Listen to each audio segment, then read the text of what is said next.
Are you guilty? Well, I sometimes am. And what I'm talking about is, are you guilty of doubt? You know what you know. You know what the word says. You know what your faith says. You know what you believe, and yet and still you may be guilty of doubting. Doubting what God has told you, doubting God's promise, and you know better. And that's what we're going to talk about today on Too Cute Life Lesson. So we're going to go ahead and get right into this video. Doubt. What is doubt? Doubt is not believing what you have been told.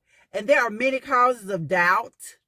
What are your reasons for doubting? It can stem from things that happened to you in your childhood. It can stem from things like being disappointed, having been disappointed by your parents, having been disappointed by a person who you know and admire.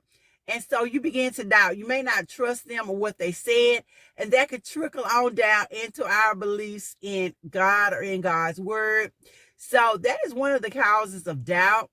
We could have learned to doubt from the way people act, from the way they have treated us in times past, or the way they treat us now. So we may begin to doubt that what they say is going to happen. I'll give you another cause of doubt. Logic. Logic can cause us to doubt. And you may be saying, logic? How is logic causing us to doubt? Well, let me tell you why logic causes us to doubt. Number one, Christianity is not logical. It's not logical to believe in what God said. It's not logical to believe that God is going to do any of these miraculous things. Miracles are not logical. And the reason that's why they're called miracles is because they don't fit logic. They don't fit into that little box in which we're used to. So it's not logical for what we're expecting to happen. And so when we listen to these promises, when we hear these things that sound so phenomenal, it is easy for us to fall into doubt with the causes of doubt. All right, let's talk about some things that we can do as Christians in order to help ourselves deal with doubt, to get ourselves back into position. One of the things we can do is we can begin to read God's word. Go back to God's word and read it. Go back to the promises he made you. Read over those promises. Start meditating. Meditate on his word. Think about what he's already told you. Think about what he's already promised you. And then you can have an assurance within yourself that God's going to do just what he said. Another thing that you can do is you can stop.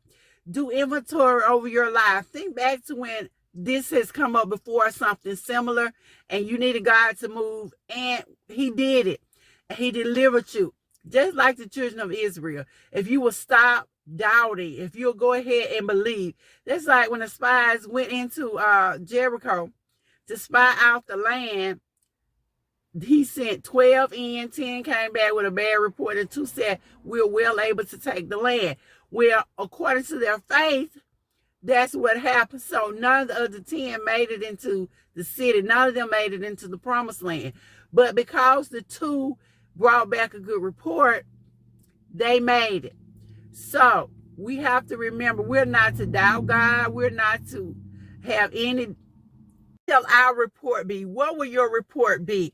Are you going to have a good report, or are you going to have a bad report? Are you going to give into those doubts? Are you going to give into those spirits of worry? Are you going to give in to your flesh, into your logical mind?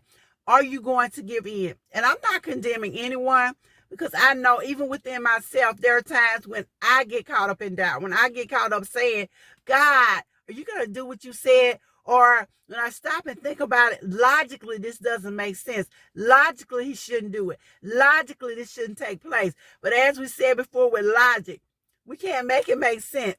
It made no sense that the walls of Jericho fell down after the children of Israel marched around them 7 times. It made no sense that the guy with leprosy would go and bathe in the river 7 times and be clean. It made no sense that when the 10 lepers came up to Jesus, he told them, go show yourself to the priest and you should be clean.